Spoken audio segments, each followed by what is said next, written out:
வணக்கம் தமிழ் நண்பர்களே, இது என்னுடைய 1654வது வீடியோ. எதை பற்றி அப்படின்னா, ஒரு சாதாரண ஆள் ஆந்திராவில் எனக்கு பழக்கமான ஆள் ஒரு 15-18 வருஷத்தில் 1000 கோடி சம்பாதிச்சிட்டார். எனக்கு ஈக்குவலாக சாதாரணமாக 2 பேரும் ஒன்றா தான் ஒரு இடத்துக்கு போயிட்டு இது பண்ணோம்.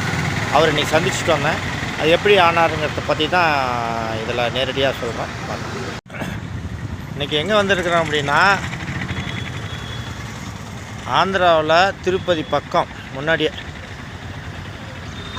இன்றைக்கி வந்ததுக்கும் ஒரு 18 வருஷம் முன்னாடி நடந்ததுக்கும் ஒரு தொடர்பு இருக்குது. என்ன விஷயம் அப்படின்னா, பாருங்கள், கார் வந்துக்கிட்டே இருக்குது, நிறைய கார் வந்துக்கிட்டே இருக்குது. என்னன்னா, இங்கே இந்த ஆந்திராவிலேருந்து ஒருத்தர் வந்து சித்தூர்லேருந்து ஒருத்தர் அந்த ஒரு 50 கிலோமீட்டர் நான் இருக்கிறேன், அங்கே வருவார்.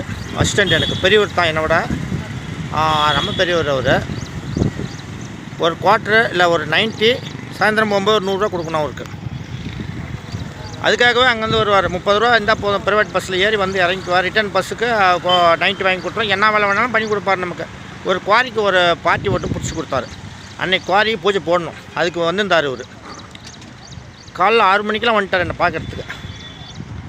வந்தவர் ஹார்ட் அட்டாக், வயசான ஒருத்தர், ஃபுல் தண்ணி பாட்டி தான், சிகரெட் அடிச்சுக்கிட்டே தான் இருப்பார். ஹார்ட் அட்டாக் வந்து அந்த வீட்டுக்கு முன்னாடி அந்த வீதியிலே வந்து அப்படியே சுருண்டு விழுந்துட்டார். கீழே ரோட்டில் விழுந்து ஐயோ நெஞ்சு வலின்னு கத்துறாரு. எனக்கு அவருடைய ஒருத்தர் இருக்கிறாரு, எனக்கு அங்கே லோக்கல் ஆள் ஒருத்தர். அவர் வந்து என்கிட்ட சொல்லிட்டார், இந்த மாதிரி வந்து பார்க்குறேன், பாட்டு உடனே ஃபஸ்ட் எய்ட் பண்ணிட்டாக்கிற, போய் ஆட்டோ கூப்பிட்டு வாங்கன்னு சொல்கிறேன். அந்த இன்னொருத்தர் எனக்கு தெரிஞ்ச லோக்கலால் போக மாட்டேறாரு, அவுத்தலன்ட்டுக்கிறாரு, அங்கே போய் கூப்பிட்டு வாங்க ஆட்டோவை அப்படின்னு சொல்கிறேன். போக மாட்டேங்கிறாரு. சரின்ட்டு அப்புறம் போயிட்டார். போனவர் 10 நிமிஷம் ஆளே வரல.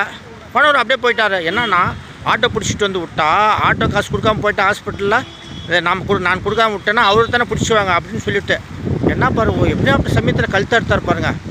ஆளக்கானமான போய் நானே ஆட்டோ கூப்பிட்டு வந்து அவர் தூக்கி போட்டு ஃபஸ்ட் எய்ட்லாம் பண்ணிட்டு இருந்தேன். அந்த 10 நிமிஷத்தில் தட்டி விட்டு தூக்கி உட்கார வச்சு தண்ணி குடிக்க வச்சு கொஞ்சம் ஆக்டிவ் பண்ணி அங்கே லோக்கல்லே ஹாஸ்பிட்டலில் கூப்பிட்டு போய் ஃபஸ்ட் எய்ட் பண்ணிவிட்டு, உடனே அங்கேருந்து கார் வச்சு 18 வருஷம் முன்னாடியே கார் வச்சு கொண்டு வந்தேன். சித்தூருக்கு கொண்டு வந்தேன், அவங்க சொந்த ஊருக்கு கூப்பிட்டு வந்தவரை அங்கே ஒரு பெரிய ஹாஸ்பிட்டலில் சேர்த்து ட்ரீட்மெண்ட்லாம் எடுத்தாங்க. அப்போலாம் செல்ஃபோன் இங்கே ஆந்திராவில் சரியே இல்லை. அவங்க மகன் வந்து திருப்பதி இதில் இருந்தார், விஜயவாடாவில், ஹைதராபாத்தில் இருந்தார். உடனே அவர் அங்கே வந்து ஃபோன் பண்ணி அவங்க அசிஸ்டண்ட்லாம் வர வச்சு எல்லாம் ஃபஸ்ட் எய்ட் பண்ணி அவர் காப்பாற்ற ரெடி பண்ணிட்டாங்க. எனக்கு ஃபோன் பண்ணி பேசினார் அந்த அவங்க மகன். அதுக்கப்புறம் பல வருஷங்கள் சொன்ன ஒரு டைம் நான் மீட் பண்ணுறேன் அப்படின்னு சொன்னார். சரின்ட்டு ஒரு டைம் என்னை மீட் பண்ணோன்னே எங்கள் அப்பாவை காப்பாற்றினவர் நீங்கள் தானே அப்படின்னாரு. பேர் வச்சுக்கிறாரு பாருங்கள் அடையாளத்துக்கு. எங்கள் அப்பாவை காப்பாற்றினவர் நீங்கள் தானே அப்படின்னாரு. ஆமாம் அப்படின்னாங்க. அப்புறமேல் வந்து வேறு அங்கே ஒருத்தர் கம்பெனியில் ஒருத்தர் கல் மார்க் பண்ணுறவர் கண்ணன், அவர் வேறு நினச்சிக்கிட்டு இருக்கிறார். நான் வேறு, அவர் வேறு. குவாரி ஓனர் ஒருத்தர் கண்ணன் இருக்கிறார். அவர் 3 பேரும் வேறு ஆள் நினச்சிட்டு இருக்கிறாங்களா, ஒரே ஊரே. நான் நேரில் பார்க்கும்போது தான் சொன்னேன், 3 பேரும் ஒரே ஆள் தான் பண்ணேன். நானே தான் பண்ணேன். குவாரிக்காரரும் நானே தான், அந்த கம்பெனி கல் எடுக்கிறவனும் நானே தான், எக்ஸ்போர்ட் குவாலிட்டி பண்ணுறோம் நானே தான், உங்கள் அப்பாவை காப்பாற்றணும் பழமநேர் கண்ணனும் நானே தான் அப்படின்னு சொன்னேன். அதெல்லாம் என் மேலே தனி மரியாதை. அவர் ஒரு 15 வருஷம் கழிச்சு இப்போ எம்எல்ஏ ஆகிட்டார், திருப்பதி எம்எல்ஏ. போன வாரம் அவங்க அப்பா இறந்ததுக்கு எனக்கு ஃபோன் பண்ணி சொல்லியிருந்தார். வந்திருந்தேன், வீடு கிரகப்பிரசத்துக்கு வந்திருந்தேன். அவருடைய வீடு கிரகப்பிரசத்துக்கு வந்திருந்தேன். பெரிய வீடு பங்களா கட்டியிருந்தார். அரசியல் வந்து சொல்லவே தேவையில்லை. இப்போ அவங்க மதர் இறந்ததுக்கு போன வாரம் வந்திருந்தேன். இன்றைக்கி காரியத்துக்கு வந்திருக்கிறேன். இங்கே பாருங்கள், கார் வந்துக்கிட்டே இருக்குது. ஒரு 500 கார் 1000 கார் வந்துக்கிட்டே தான் இருக்குது பாரு, போயிட்டே தான் இருக்குது பாரு. பின்னாடி அவங்க மதர் வருது, அவங்க தான் போஸ்ட் வச்சுக்கிறாங்க பாருங்கள். நான் வந்து இப்போ எந்த ஹெல்ப் பண்ணாலும் சரி, இந்த மாதிரி தான் அந்த டீஃபாக பண்ணுறது. சும்மா சாங்கியத்துக்கு கடமைக்கெலாம் பண்ணுறதில்ல. இறங்கி ஆத்மாத்மான ஹெல்ப் பண்ணுறது. ஒரு உயிரை காப்பாற்றுங்கிறது சாதாரண விஷயம் இல்லையா. அதனால் வந்து அப்போதைக்கு சும்மா கடமைக்கு சாங்கியத்துக்கு பண்ணுறதில்ல இல்லையா. அதனால் வந்து எனக்கு பேரை வச்சுட்டு எங்கள் அப்பாவை காப்பாற்றணும் நீ அப்படின்ற மாதிரி ஒரு இது என் மேலே எங்கே இருந்தாலும் சரி நல்ல மரியாதை கொடுப்பார். எப்போனாலும் நல்லா பேசுவார். இந்த மாதிரி உதவி உங்களால் முடிஞ்ச வரைக்கும் காசு பணம் தான் கொடுத்து பண்ணணும்ல, இந்த மாதிரி ஒரு சூழ்நிலையில் ஹெல்ப் பண்ணுங்கள். நன்றி. அந்த எம்எல்ஏ வந்து எனக்கு எங்கள் உயிரை காப்பாற்றணுன்னு பேர் வச்சிட்டார்ல, அதனால் நான் உயிரை காப்பாற்றணும்னு சொல்லிக்கலாம். பெருமையாக ஒன்றும் தப்பு ஒன்றும் இல்லை. அந்த பெரியவர் வந்து அதுக்கப்புறம் 10 வருஷம் உயிரோடு இருந்தார். எனக்கு எனக்கு என்ன ஒரு நன்றி நினச்சி பார்க்குறதுக்கு எனக்கு ஒரு கிணட்டு குவாரி பண்ணி கொடுத்தாரு. நீ டெண்டர் போட்டுக்கோ அப்படின்னு சொல்லிட்டு. பெரிய குவாரி அது. எனக்கு அப்போதைக்கு பணம் இல்லை, பெரிய கம்பெனி நாடினேன். அவங்க வந்து அப்போ அது ஓகே பண்ணலது, அதனால் கைவிட்டு போயிடுச்சு. அதே கம்பெனியே கல் அவங்ககிட்ட விலைக்கு வாங்கினாங்க. 10 கோடிக்கு வேறு ஒருத்தர் விலைக்கு வாங்கிட்டார். அது ருணம் இல்லை, என்ன யாருக்கு என்ன எழுதிருக்கு அதான் நடக்கும். அதே மாதிரி அந்த எம்எல்ஏ ஒரு டைம் நான் என்னை பார்த்து எங்கள் வீட்டுக்கு 2 டைம் வந்திருக்கிறாரு.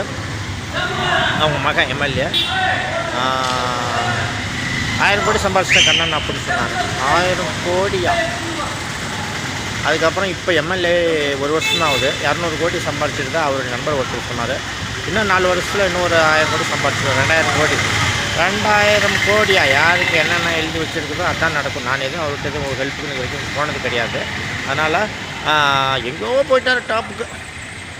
அந்த சிஎம்க்கு ரொம்ப ரைட் ஹேண்ட் மாதிரி வச்சிங்களா. இந்த டிஸ்ட்ரிக்ட்டு அவர் தான் அந்த பார்ட்டி லீடர் அவர். அதனால் ஒரு சந்தோஷம்னு வச்சிங்களா. என்ன தான் உளுந்து பரட்டினாலும் ஒட்டத்தான் ஒட்டுன்னு சொல்லுவாங்க.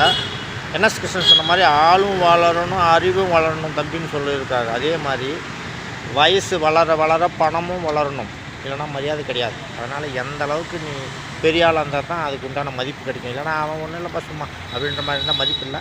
உங்களை கடைசி காலத்தில் காப்பாற்றுவது பணம் மட்டுமே. பணம் இருந்தால் நீ என்ன வேணாலும் செய்யலாம் அப்படிங்கிறதுக்கு நிறையா உதாரணம் நான் பார்த்துருக்குறேன்.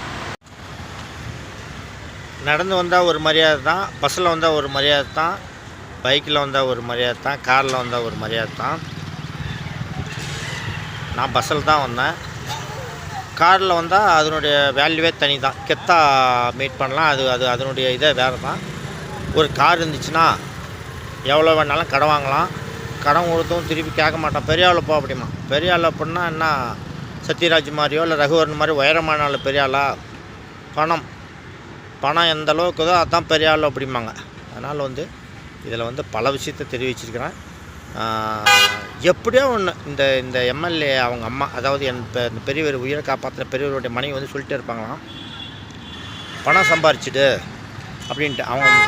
என் ஃப்ரெண்டுக்கு சொல்லுவாராம், அவன் மகனுக்கு எப்படி சொல்லி கொடுத்துருந்துருப்பார் பாரு, மகன் பாரு பல விதத்தில் சம்பாதிக்கிறான் பாரு அப்படின்னு சொல்லுவாராம்.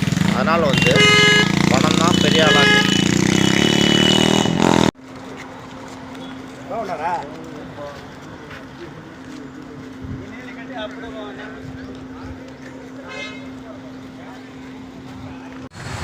இந்த வீடியோவில் 2-3 விஷயம் சொல்லியிருக்கிறேன். ஒன்று, பணம் தான் பிரதானம். எப்படியோ ஒன்று கொஞ்சம் நேர்மையாக சம்பாரித்து மேலே வரணும்னு நினைக்கிறேன். ஆனால் எப்படியோ ஒன்று மேலே வந்துடணும்னு நினச்சி வந்துடுறாங்க. அந்த மாதிரி வந்தவரை பற்றி தான். எப்படியோ ஒன்று மேலே வந்துடணும், பின்னால் என்ன வந்தாலும் சரி பரிகாரம் பண்ணிக்கலாம் அப்படின்றது தான் நிறையா பேர் அப்படி தான் முயற்சி பண்ணுறாங்க. பணம் தான் பெரிய ஆளுங்கிறது மெயின் பிரதானம். அதுதான் அது ஒன்று. எப்படியோ ஒன்று வந்துடுங்க அப்படிங்கிறது பார்த்தா ஒன்று. ரெண்டாவது, ஹெல்ப்பு அப்படின்னா முடிஞ்ச வரைக்கும் உங்களை சார்ந்த வெளியூர் போய் தேடி போயெல்லாம் உதவி செய்ய தேவையில்ல. உங்கள் கண்ணு முன்னாடி என்ன நடக்குதோ அவங்களுக்கு முடிஞ்ச வரைக்கும் ஒருத்தர் உயிர் காப்பாற்றிக்கிறேன். அதை பற்றியும் இல்லை பணம் உதவி தான் செய்யணுமென்ட்டு இல்லை, ஆளாக நிறையா உதவிலாம் செய்யலாம்.